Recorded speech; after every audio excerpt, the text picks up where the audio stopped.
Hello everyone, I'm Marty Pospischil for another Fireside Chat, and today we've got Jennifer Correa joining us, who is our in-house home prep coordinator.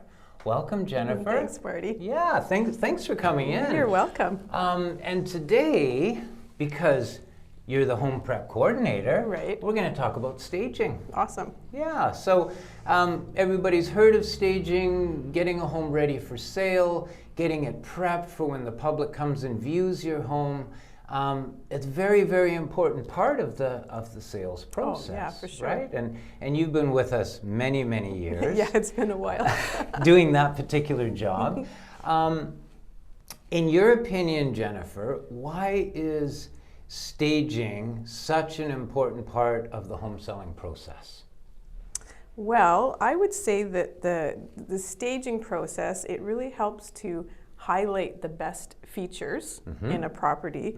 It helps to demonstrate potential in the property, and it really helps buyers to visualize. Again, that's part of potential, but it really helps them to visualize how living there might be. Right. Because everybody lives differently. Yeah, right? for sure, yeah. And it's kind of like, when you see a home that's staged, you want to picture yourself in the home. Yeah, that's right. And it's kind of hard to do that when maybe you're tripping over the dog bed and the Lego set and so forth, because you're being distracted by those things. Is that right? So you're wanting those people to sort of feel that they could live in that home, and it appeals maybe to the greatest number of people, like you're saying. Yeah, for sure. Yeah, well, that's definitely what you want. You want to appeal to the highest number of buyers. Yeah. And you want to take away any of those distractions, like the dog bed on the floor, right? The odd extra things, the shoes at the front door. You want to remove those distractions. Right, and that totally makes sense, because you want them to focus on what the positive aspects are of that home. That's right. And why they want to buy it. Yeah, so totally for sure. Makes sense. Yeah, you don't want someone to walk in the door and see, whatever it may be, the dog bed, the shoes, the broken door handle, or the cowboy statue, the thing, and then I'm thinking of Seinfeld. Sorry. And then the person is focused on that as opposed to just focusing on the home. Okay, good. Makes total sense to me why somebody would want to stage a home, and I know from my industry, staging has tremendous value. Right. And because you can take, and we've seen some homes together that really needed our help. That's right. You can take an identical home that's been decluttered, properly prepped, cleaned, and staged, compared to absolutely nothing being done, and those are two completely different homes. That's right. Yeah. Right. And the general public,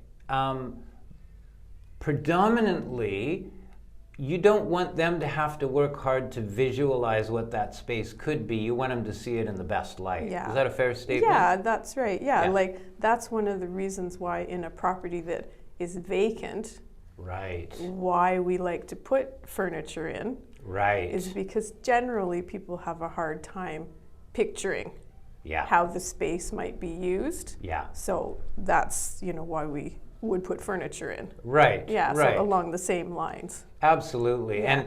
And for exactly a good point. And just on the vacant property discussion, there's a really good point you brought up. If somebody walks into a vacant property, in my 31 years now experience, if you can believe it, I'm so used to saying 30. Yeah. My 31 years experience, the challenge that people have is them visualizing how to use each room, in particular bedrooms. Yeah. Because you walk into an 8x10 bedroom and you go, oh my God, we can never fit our furniture in here. Nothing fits in here. Nothing fits. Yeah. Whereas we bring in one of our blow-up beds, which I love, and the stands, and you bring in those beautiful duvets and pillows and all that color, and a couple of nightstands. Yeah. Boom. Yeah. You've got a bedroom. It makes a difference, like you said, because people can actually see, wow, the bed fits in, the 2 side tables fit in, and oh wow, there's space for a dresser over here too. Totally. So it's not what they thought when it was vacant. Yeah, and you do such a good job. Oh, when I see the homes after you've been through and you get it all prepped, night and day, night and day.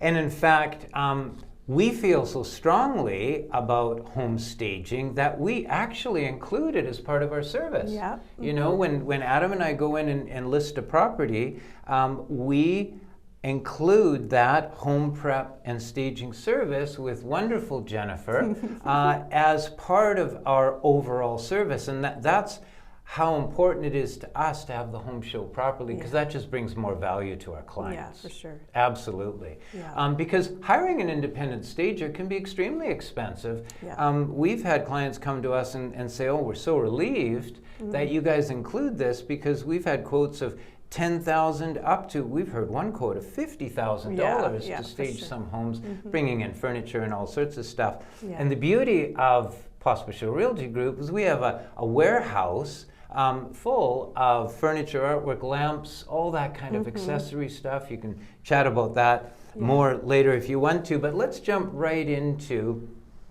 how do you stage a home? What are the steps that you go through with our clients in the staging process? Yeah, okay. So, I would say there's four things. So, declutter, depersonalize, clean, and repair. Right. Those are the 4 that I like to talk to people about. Yeah. So, decluttering. Well, you start at the front door and you just go through every room in the house, and you need to declutter. You've got to, clear the surfaces, counters in the kitchen, the bathrooms, on top of dressers. You want to put away all those shoes, those extra shoes and coats, all those extra things. And that's actually a good time as well to, you'll notice that there's things that you just want to get rid of. Yes. So a lot of people like to use that time to just get rid of the stuff now. But, just a really good declutter of the whole house makes a huge difference. And that you brought up an important point, get rid of the stuff they were planning to get rid of anyways, because if you're moving, right, why would you be moving things that you're not going to want to keep in your new home? Yeah, for sure. Right. Like that's the question right there, right? So either you'll have to do it now or pack it away and rent a storage space. Yes. Or when the day comes that you're actually moving, you have to do it again. You got to pay someone to move it. Yeah, exactly. So a lot of people, they like to take care of that at that point, so they don't have to worry about it later when they do their actual move. Fair enough. Yeah. And we have access to resources to help people get rid of stuff as well, right? Like there are auction houses.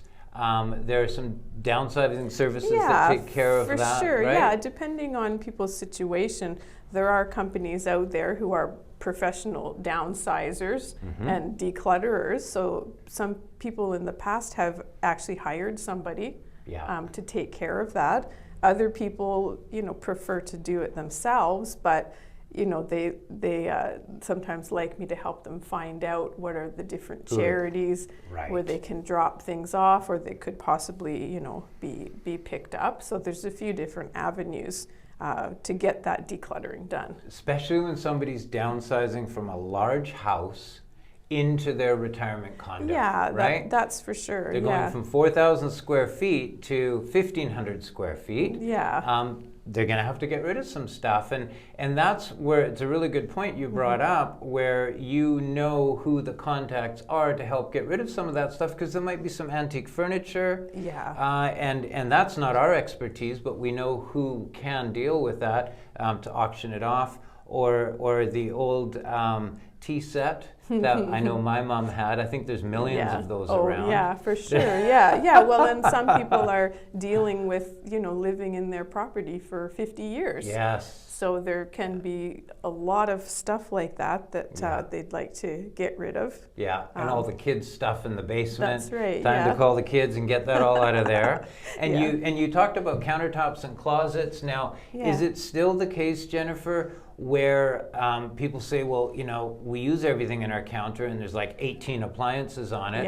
I've always thought, get it down to 1 to 3 good-looking items on the counter. Is that a good rule of thumb? Yeah, that's usually what I like to tell people too. Right. Is, when I ask you to declutter the kitchen countertop, I don't necessarily mean everything, but when people have a lot of coffee makers, toasters, sometimes people have a toaster oven, a toaster, there's all kinds of pancake things. waffle machine, everything. So I do ask people to do that as well. For sure. 1 to 3, and then sometimes too people have like a very nice looking coffee machine, that just looks great. So sometimes they say, leave that, sometimes a nice red one. Yeah. Leave that out. I have the Cities, a beautiful Nespresso machine. Yeah. I have 1 square foot of kitchen counter space that my wife has allocated to me, and that's where my coffee machine is, and it looks good. So good point. Yeah, for sure. Or sometimes people have something else on a kitchen counter, right, that is just nice and colorful or something. So sometimes we'll say, well, you know what, leave that out because just adds some color to the kitchen.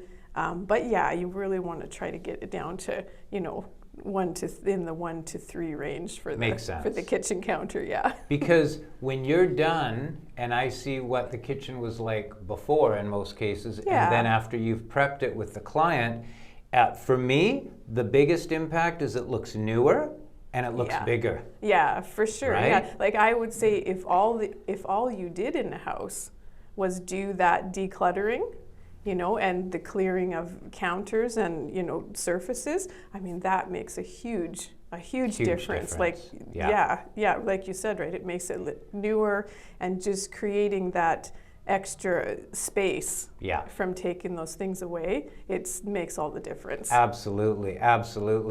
And now let's chat a little bit about closets. Yeah. We talked about right? When I open some of the closets, it's like, oh my God, stuff's falling on me. Yeah, It's coming off the top. What's the rule of thumb there? So what I say to people is that, first of all, you want all of your closets and cupboards, all kinds, sliding, kitchen cupboards, bedroom. You always want them to open quietly and easily. Right. So you don't want any obstruction with the sliding doors. Maybe if it needs to be oiled or something, you really want to do that. You don't want anything falling out when someone opens it.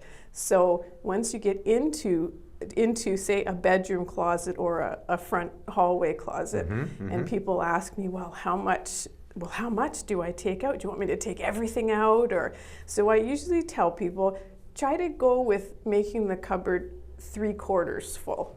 I remember that. Yes, so that again, it creates a little extra space in there, so it doesn't look so tight. And then also sometimes people have on the floor of the closets, of course people have shoes, but a lot of other things have snuck into that closet, right? Yes. So I usually tell people to have the floor clear, except for, it's okay to still have some shoes there, but just organized nicely, right? Not piled on top, just a nice 1 or 2 rows of shoes, but all that extra junk that's been thrown in there, tennis rackets, all the sporting equipment, all of it. Unless you can make a nice corner, maybe with a nice basket in there, and put them in. But you just don't want all this stuff all jumbled on top of each other. And then if you've got the style of closet that also has shelves, and then on top, you really want to tidy that up. And some people like to get, again, maybe some little baskets. Then you can just put them up there. You can still have things inside of those baskets, but it's just so much more appealing to the eye when people open up that closet to see what kind of storage space they have. It's really important, Jennifer, what you're saying, because when I open a closet and it's full, as a consumer, the first thing I think is, this home doesn't have enough storage.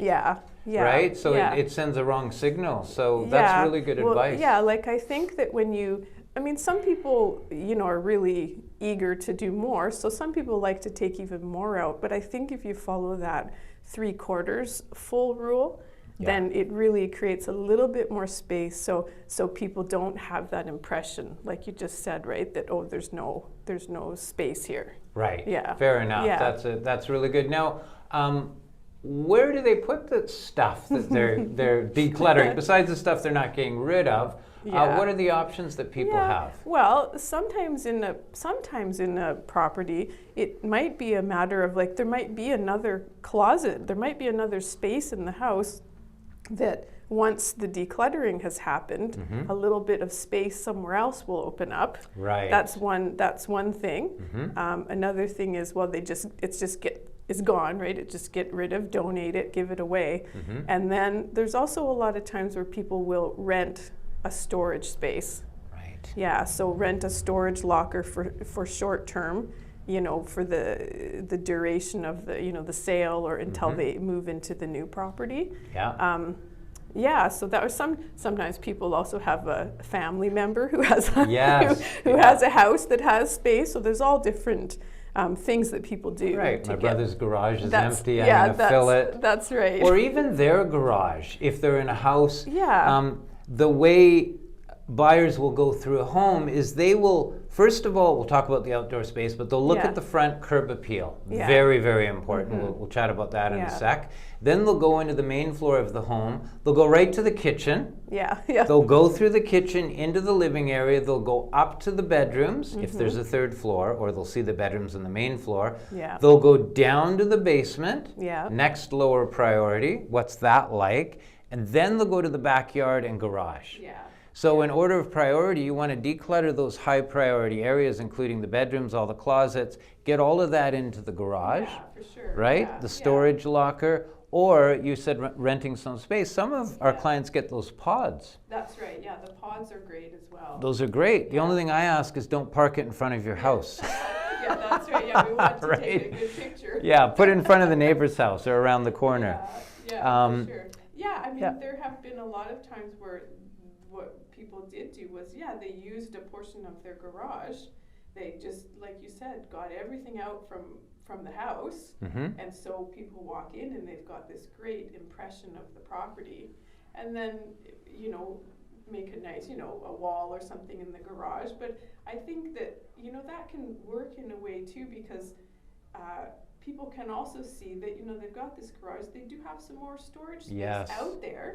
But they can also, I think, envision in a garage, right, that, the cars can park, but okay, this can be here or it can not be here in a garage. But it's not that initial clutter when you come in the door. Yes.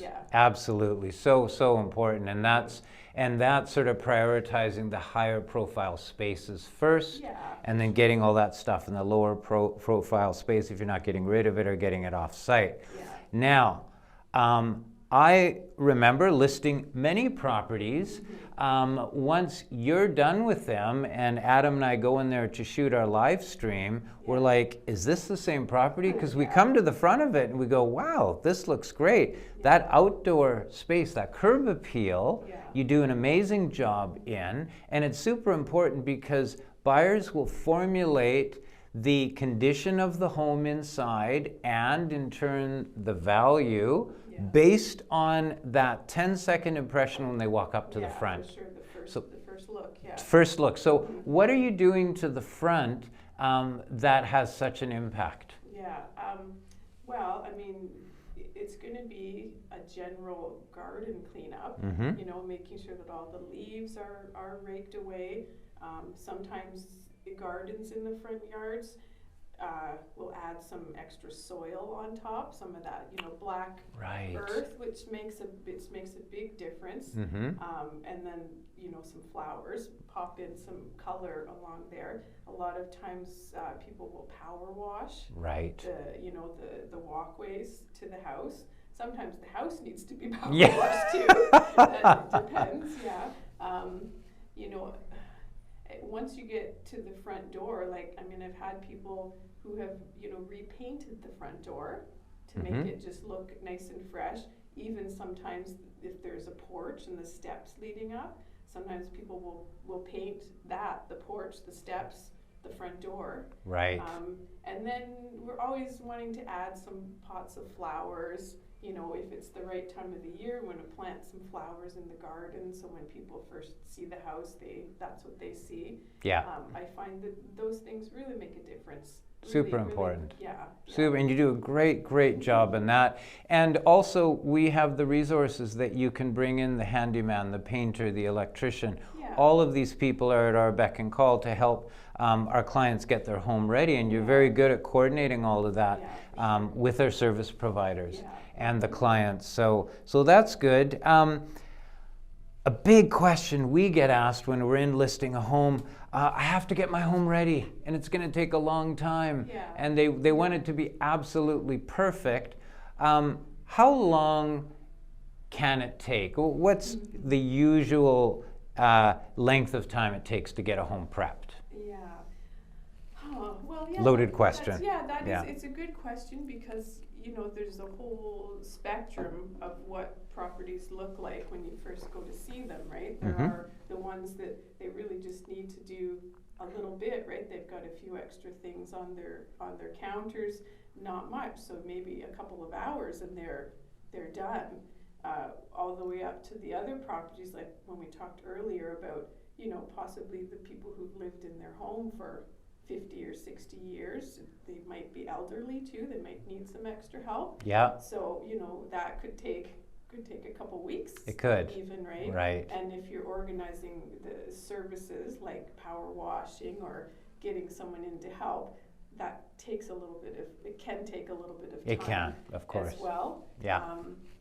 But, you know, I find a lot of times too, when people, you know, if they can even just put aside, you know, a day or a weekend and just really, you know, get into it, you know, get a little prepared before, get some boxes or some Rubbermaid totes, have those things ready so they can, you know, sort. They put the things they're going to keep in here, put the pile of they're going to get rid of over there.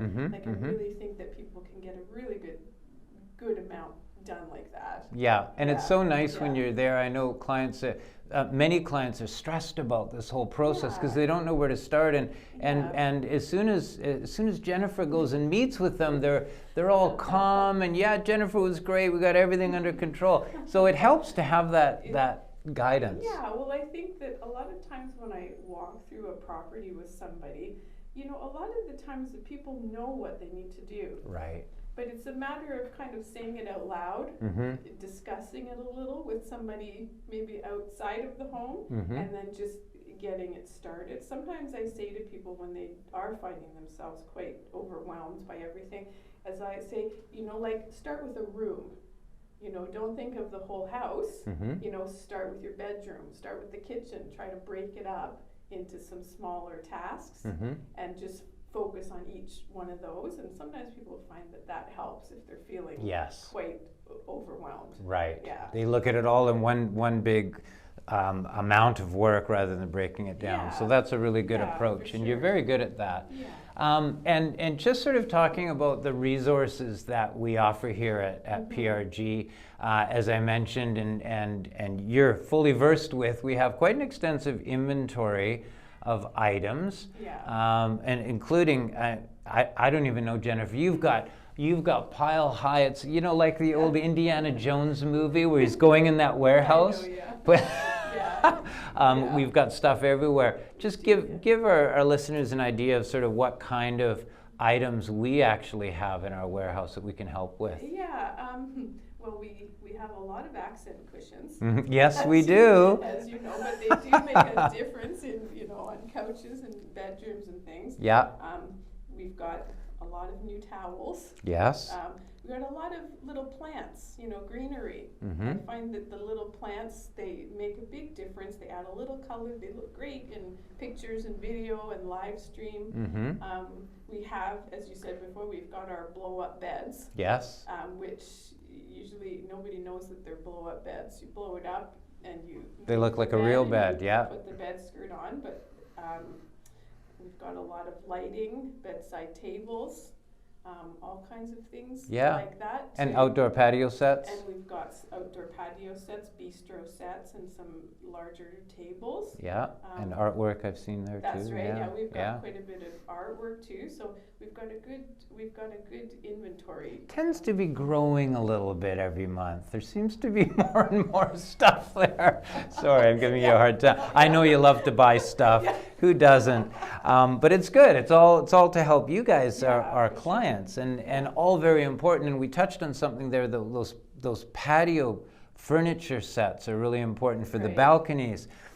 Because what we're doing here as part of the whole process is to help clients visualize themselves in the space. Yeah. And one thing you do that I really love is you'll set up that bistro set outside with the chairs if they don't already have a nice patio set, and you'll put a bottle of wine there with a couple of glasses so they can say, hey, we can be in our balcony here watching the sunset drinking a bottle of wine. Yeah, oh, for sure. Right? And they may not get that visual if we didn't have that set up that way. Oh, so, for sure. Yeah, because some people don't have any furniture set up on their outdoor spaces. Yeah. And a lot of people have great spaces, whether it be, a smaller balcony that just fits the small table, but it still has a great view, is a great outdoor space, and other people who have huge decks and balconies. Yes. So, yeah, it's really nice to show that. Super important. Yeah, because they'll always go there after seeing the home, and then especially if it's a nice day, they go, oh, wow. Yeah, for sure. So that's really good stuff. Now, and all part of that important process, and you tie it together so well.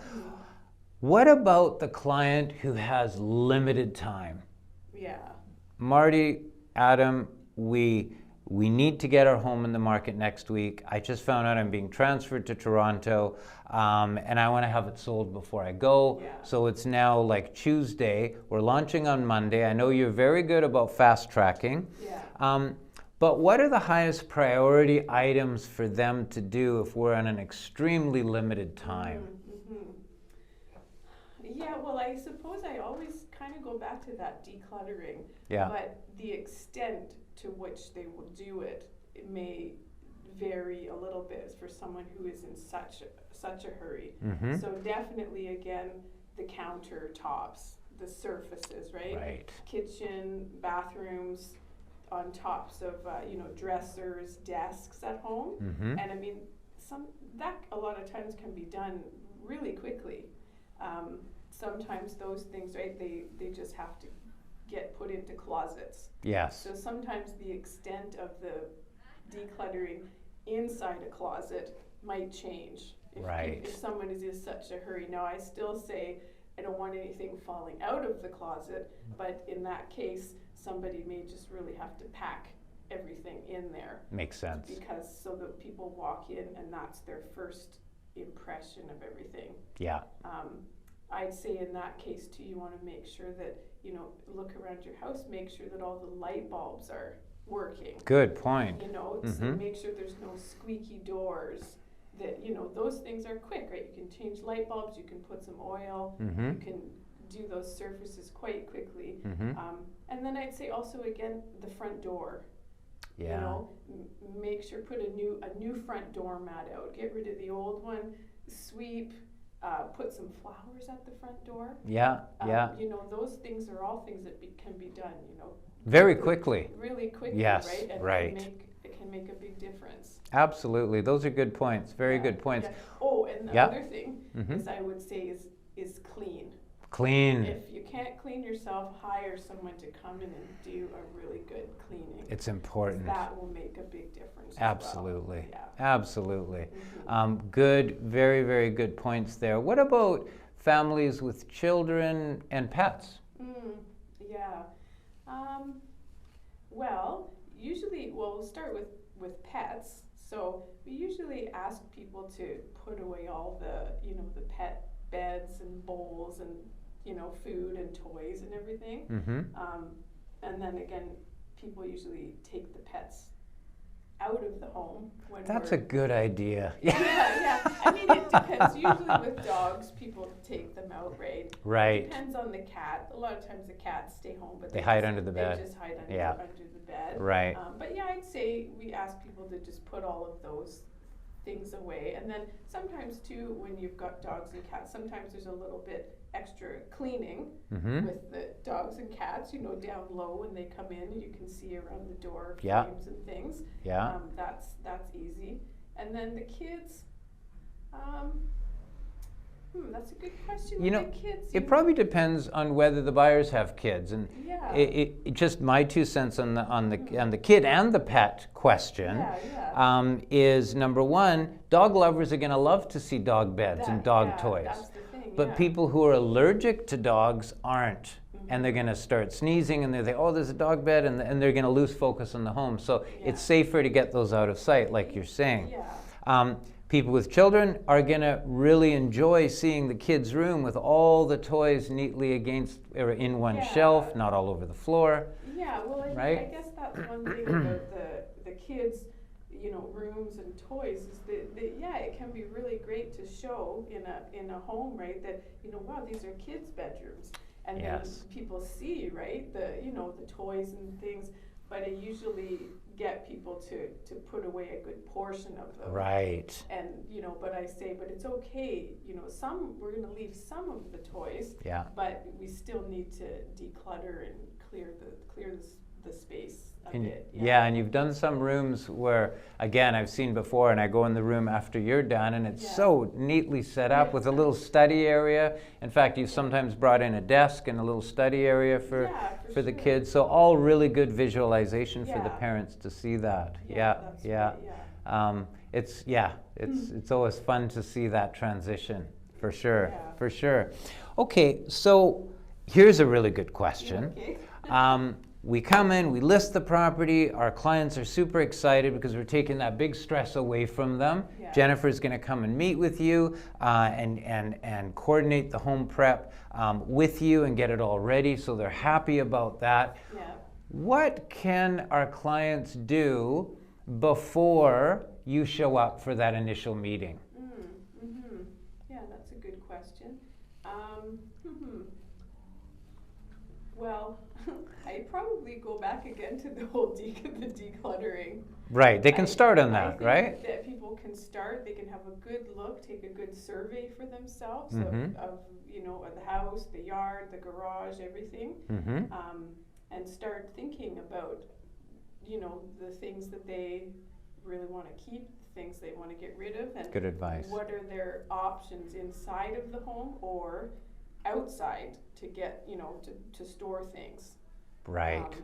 And then, you know, again, the things like the light bulbs and the squeaky doors, I mean, those are all easy. Those people can start that right away. And then when we're actually getting closer, they will have taken those away, and they can focus on the bigger things. Absolutely, especially if there's something they're wanting to do. It's a little bit time consuming. Get that started before you even come. If it's painting the back deck or getting rid of a piece of big furniture that's in the living room, we might point that out in the listing appointment. That's right, because sometimes something like that too, that could take a little bit more time, right? Like we've had people in the past that, you know, had pianos that they wanted to just get rid of, and, you know, sometimes they actually had a bit of a hard time getting rid of the piano. So there are a few things like that they could require a little bit more time. Right. No, absolutely, because they can take time. So good to get started on that. And like you said, come up with a list of what you really want to take with you to the new home and what you want to get rid of. That helps you to help coordinate all of that. And then maybe too thinking about our question too about children and pets. But for kids, right? Like that could be good for the kids, right? To get rid of the kids? You know, but for the kids in their rooms, right? Because a lot of times the kids are attached to their things. Right. Maybe it gives them a little bit more time, right, to explain what's happening, and they can start, you know, looking, and they can be part of the process too in helping to declutter their room and make it maybe not so stressful on the kids. Like last minute. I can see that. That's right. What I mean, they're taking part in the whole process rather than someone's coming in and doing it. Right. Sure. Absolutely. Okay, that's good. And then, you know, we talked a little bit about the benefits of staging a home.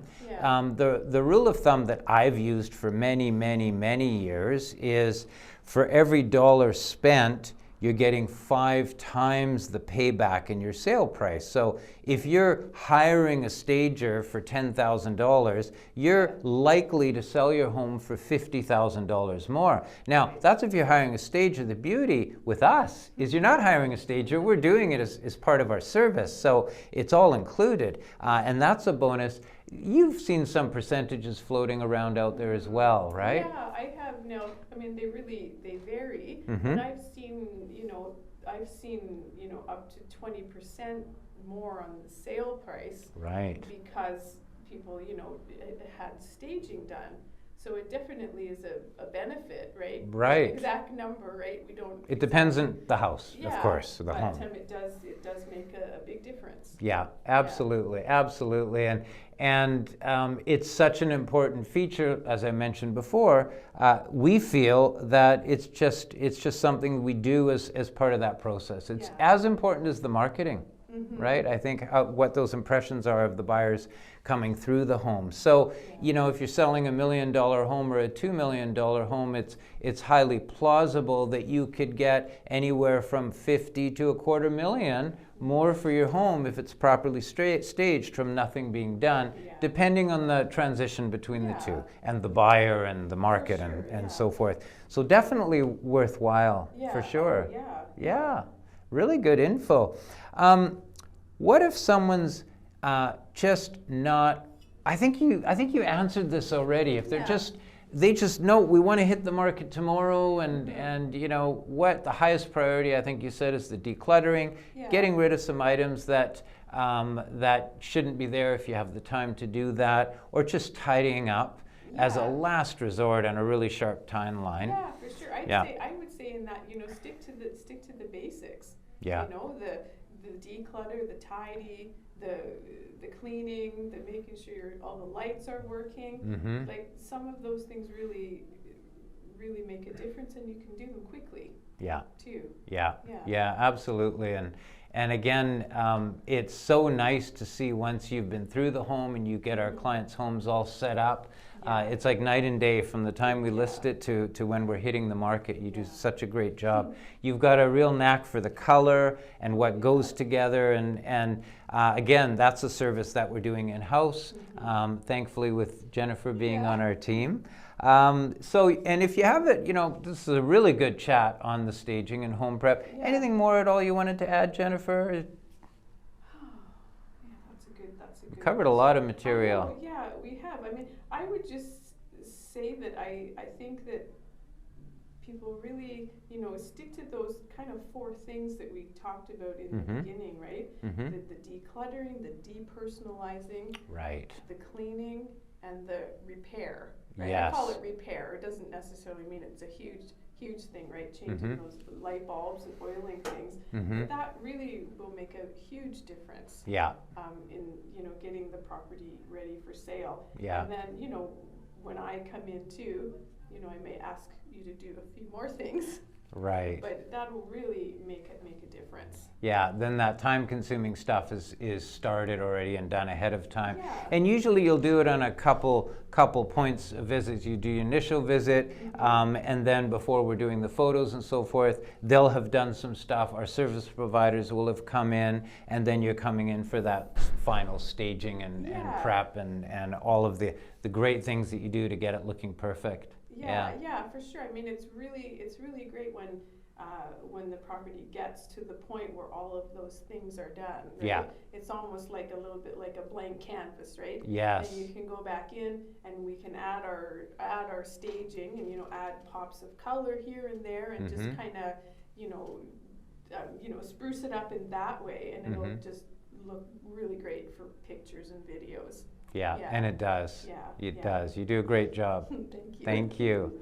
So I hope that was some good information for all of you out there. As per usual, if you have any specific questions on our Fireside Chat today that we had with Jennifer Correa on our team, feel free to email me and we'd be happy to get back to you. Thanks for joining us again today. Have a great rest of the week and month as we are heading into some beautiful weather here in Vancouver. I'm Marty Pospischil. You take care.